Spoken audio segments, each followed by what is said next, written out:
በማዕከላዊ ኢትዮጵያ ክልል የቀቤና ልዩ ወረዳ ከፍተኛ ፍርድ ቤት ፕሬዝዳንት አቶ ሙከረም ኑረዲን በዚህ ወቅት እንደገለጹት በልዩ ወረዳው ከፍተኛ ፍርድ ቤትና የመጀመሪያ ደረጃ ፍርድ ቤት የሚቀርቡ መዝገቦችን የቆይታ ጊዜን በማሳጠር ቀልጣፋና ፍትሐዊ አገልግሎት ለመስጠት በተደረገው ጥረት የተሻለ ውጤት ማስመዝገብ ተችሏል። በዚህም በ2018 በጀት ዓመት ባለፉት 4 ወራት ለፍርድ ቤቱ ከቀረቡት 252 የወንጀልና የፍትሐ ብሔር መዝገቦች ውስጥ 243 ውሳኔ ማግኘታቸውና ቀሪ 9 መዝገቦች ለቀጣይ ጊዜ መተላለፋቸውን አስታውቀዋል። ወደ 252 የሚሆኑ መዝገቦች ቀርበው በዚህ ውስጥ ወንጀል 147፣ ፍትሐ ብሔር 96፣ ድምሩ 243 ፋይሎች በውሳኔ እንዲደረጉ ተደርጓል። በድምሩ 9 መዝገቦች ብቻ በቀጠሮ የተላለፉ ናቸው ማለት ነው። ያ ማለት ያው መዝገቦች ከተከፈቱ ተከራካሪ ወገኖች እድል መስጠት ያስፈልጋል፣ ጊዜ ያስፈልጋል። ያንን ክርክር ሂደታቸው ባለመጠናቀቁ የተዘላለፉ ናቸው ማለት ነው። በዚህም የፍርድ ቤታችን የዳኝነት ክንውን ሲታይ 96.4% ነው ማለት ነው። ለፍርድ ቤቱ የሚቀርቡ መዝገቦችም በ2 ወራት ጊዜ ውስጥ ውሳኔ ለመስጠት እንዲሁም የአገልግሎት አሰጣጥ ተደራሽነትን በማሳደግ የማህበረሰቡን ወጪና እንግልት ለመቀነስ በትኩረት እየተሰራ እንደሚገኝም ፕሬዝዳንቱ ተናግረዋል። 98.5%ን በ2 ወር ውሳኔ ለመስጠት ነበር ያቀድነው። በዚህም 147 ወንጀልና 96 ፍትሐ ብሔር በድምሩ 200 ፋይሎች ናቸው የቀረቡት። በእነዚህ ፋይሎች ውስጥ ወደ 239 መዝገቦች በ2 ወር ውሳኔ አግኝተዋል ማለት ነው። የዚህ አፈጻጸም በምናይበት ጊዜ 4 ፍትሐ ብሔር መዝገቦች ብቻ ከ2 ወር በላይ የፈጁ ናቸው። ሌሎቹ በሙሉ በ2 ወር ጊዜ ውስጥና ከዚያ በታች የተወሰኑ ናቸው ማለት ነው። ማህበረሰቡ ይዞት የመጣውን የእርቅና የድርድር ስርዓት በፍርድ ቤት ይልቅ በእርቅና በድርድር እንዲፈታ ተገቢውን ድጋፍና እገዛ ያደርጋል። ለባለድርሻ አካላትም ይህንኑ ግንዛቤ ይሰጣል። በዚህም ወደ 5 መዝገቦች በእርቅ እና በድርድር እንዲፈቱ ተደርጓል።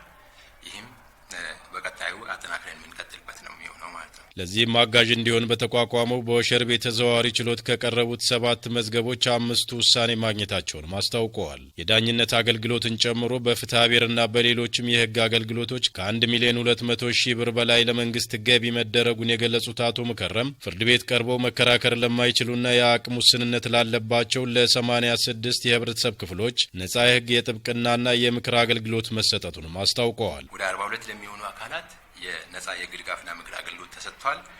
ወደ 44 ለሚሆኑ አካላት ደግሞ የህግ ምክር አገልግሎት እንዲያገኙ ተደርጓል ማለት ነው። እነኚህ ባለ ጉዳዮች እንደዚሁ አንድ ጠበቃ ጋር ወይም ደግሞ የህግ አማካሪ ጋር ሄደው አገልግሎት ቢያገኙ ኖሮ በገንዘብ እጅግ በጣም በመቶ ሺዎች የሚቆጠር የገንዘብ ያወጡ የነበረውን ነገር በፍርድ ቤታችን በረዳት ዳኞች እና ለዚሁ ለህግ አገልግሎት በተመደቡ አካላት ነጻ የህግ ድጋፍና ምክር እንዲያገኙ እንዲሁም ደግሞ ለሚመለከታቸው አካላትም ተገቢውን ትብብር እንዲያደርጉላቸው እገዛ በመደረጉ የተገኘ ውጤት ነው ማለት ነው። የቀቤና ልዩ ወረዳ ፍትህ ጽህፈት ቤት ኃላፊ አቶ አብዱል ሐሚድ አሰፋ በበኩላቸው የአገልግሎት አሰጣጡን ፈጣንና ቀልጣፋ በማድረግ የተሻለ የፍትህ ስርዓት እንዲኖር ለማስቻል ሁሉም ባለድርሻ አካላት በቅንጅት መስራት እንዳለባቸውም ተናግረዋል። በልዩ ወረዳው የሚፈጸሙ የወንጀል ድርጊቶችን አስቀድሞ በመከላከል የማህበረሰቡ ደህንነት ለማረጋገጥ ሁሉም ባለድርሻ አካላት በቅንጅት መስራት እንዳለባቸውም የመድረኩ ተሳታፊዎች ገልጸዋል። መድረኩ በቀጣይ ከሚመለከታቸው ባለድርሻ አካላት ጋር በመሆን በዘርፉ የተሻለ ስራ ለመስራት እንደሚያግዛቸው አስታውቀዋል። ከሌሎችም ባለድርሻ አካላቶች ጋር የእጅና ጓንት ሆነን የምንሰራቸው ሁኔታዎች አሉ። አቃቢ ሕግ ከፖሊስ ጋር ቀርቦ የምርመራ መዝገቦችን የሚያጣራበት ሁኔታ አለ።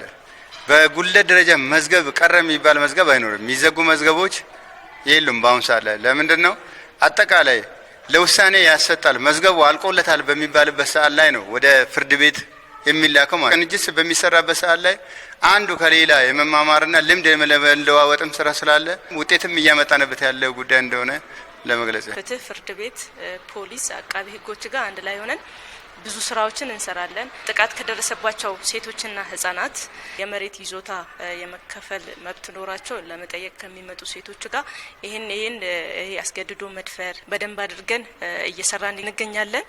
በደንብ ቅንጅታዊ አሰራር አለ።